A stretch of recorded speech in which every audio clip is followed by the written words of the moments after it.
Shalom. All praises, honor, and glorification unto our power.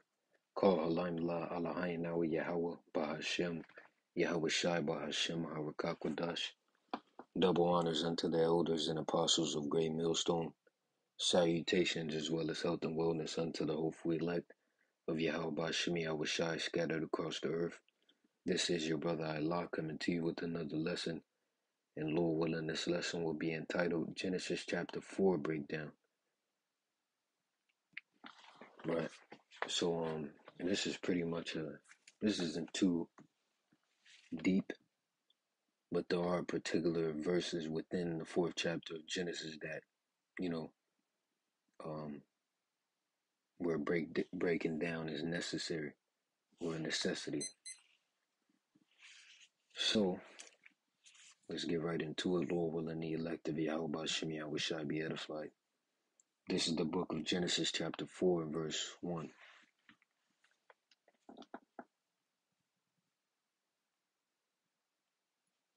And Adam knew Eve his wife, and she conceived and bare Cain, which Cain was Cain and Esau contain they're the same spirit, right? Cain and Esau, and also the serpent that you read about in Genesis, the 3rd chapter. The serpent, Cain, and Esau are the same spirit. What is this? The floor here, right? And the word Cain means spear, dagger, etc. Right? So this is verse 2. Oh, Salakia. Genesis 4 and 1. And Adam knew Eve his wife, and she conceived and bare Cain, and said, I have gotten a man from the Lord. Verse 2. And she again bare his brother Abel, and Abel was a keeper of sheep, but Cain was a tiller of the ground. Now, the word Abel ultimately means transitory. In the blue letter it says breath, which also, is transitory. Right? Quick note, Adam and Eve were both dark-skinned people, so both of the sons were dark-skinned children. The spirit that's in Cain was the spirit of the devil. So when Cain's line came back, because his line was killed during the time of the flood, his spirit came back in the form of Esau. But when he came back as Esau, the mark, which is that lack of pigment and distinguished appearance, it was already upon him, right? When he came back as Esau, right? Which that was a curse. Genesis 4 and 3. And in the process of time it came to pass that Cain brought of the fruit of the ground an offering unto the Lord, and Abel he also brought of the firstlings of his flock, and of the fat thereof, and the Lord had respect unto Abel and to his offering. But unto Cain and to his offering he had not respect. And Cain was very wroth, and his countenance fell. And the Lord said unto Cain, Why art thou wroth, and why is thy countenance fallen? If thou doest well, shalt thou not be accepted, and if thou doest not well, sin lieth at the door. And unto thee shall be his desire, and thou shalt rule over him. Now,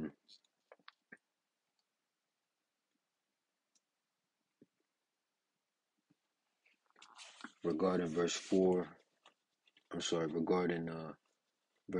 through 5, the Most High didn't have respect unto Cain and to his offering, because he brought of the fruit of the ground to sacrifice when he was supposed to bring certain animals. That's why the Most High had respect unto Abel and to his offering, but unto Cain and his offering, the Most High did not have respect. Right? Let me get a precept.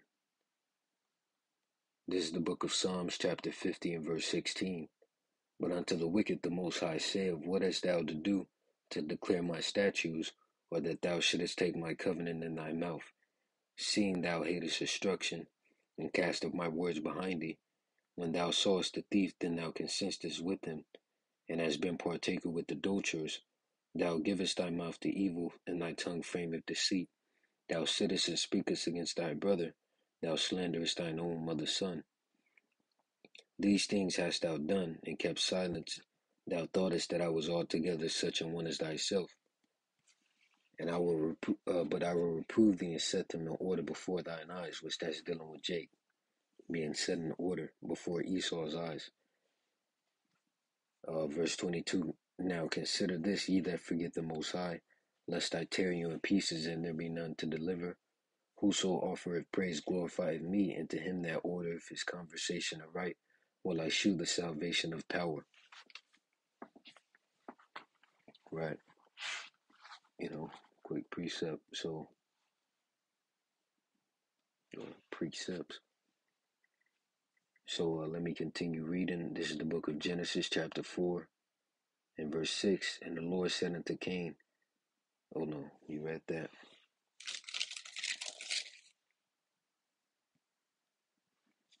Right, verse 8.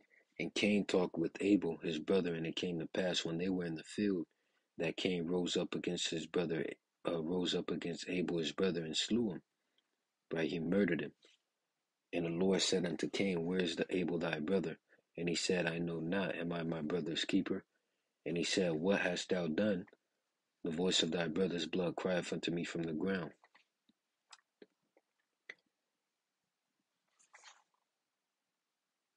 Right, so regarding verse 10, when it says the voice of thy brother's blood crieth unto me from the ground, that's talking about the same thing as you read in Revelation chapter 6 and verses 9 through 10, going back years ago when they slew the apostles. Then the apostles went to the spirit world and complained to the Most High for justice. That's the same thing it's talking about in Genesis, the 4th chapter and the 10th verse. So Genesis 4 and 11. And now art thou cursed from the earth, which have opened her mouth to receive thy brother's blood from thy hand.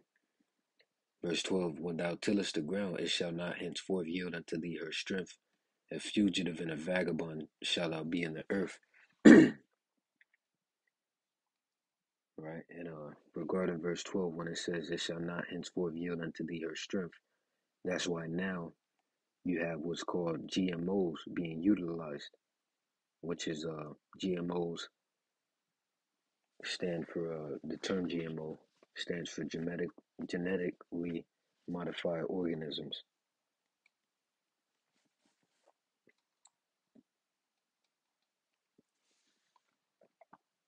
Right? So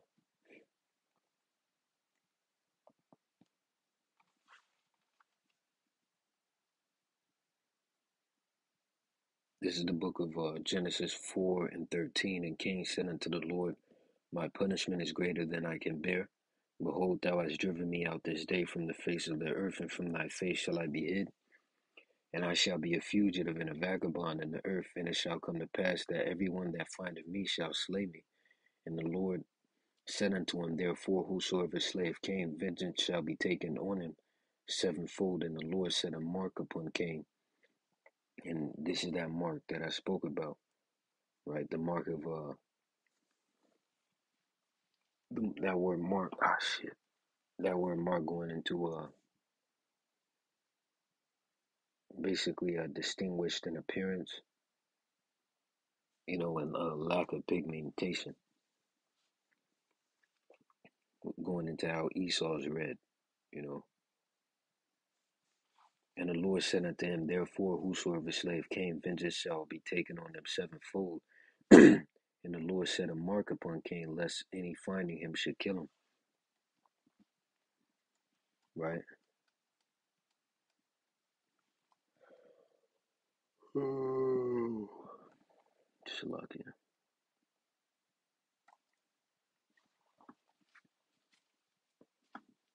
And let me prove the meaning.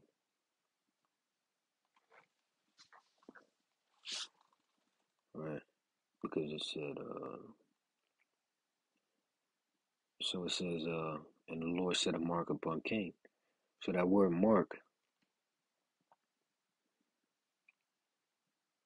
you see it right here, a distinguishing mark, right? Which that's going into lack of pigmentation. That's the mark, right? So This is verse 16. And Cain went out from the presence of the Lord and dwelt in the land of Nod and on the east of Eden.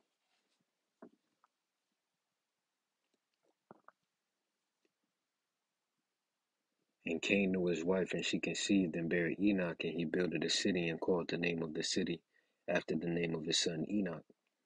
And unto Enoch was born Irad, and Irad begot Mehujael, and Mehujael begat Methusael, and Methusael begat Lamech, and Lamech took unto him 2 wives. The name of the one was Adah, and the name of the other Zillah, right? Showing you that a man can deal with multiple women, as much women as he, cares to deal with, as long as they're not married, right? A man can have multiple women. Let's prove that. Which means what? A man can't fucking cheat, man. Deuteronomy 21:15. If a man have 2 wives, one beloved and another hated, and they have borne him children, both the beloved and the hated, and if the firstborn son be his that was hated, right? And that's pretty much the point. If it was wrong for a man to deal with multiple women, why would the Lord have a law saying if a man have 2 wives, why? A man can have multiple women. It's all throughout the scriptures.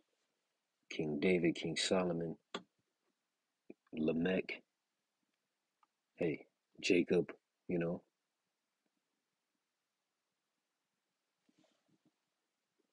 right?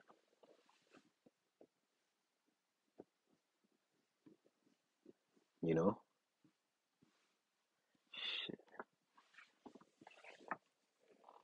So, verse 20. And Adad bare Jabal, he was the father of such as dwell in tents, and of such as have cattle, and his brother's name was Jabal. He was the father of all such as handled the harp and organ. And Zillah, she also bare Tubal Cain, an instructor of every artificer in brass and iron.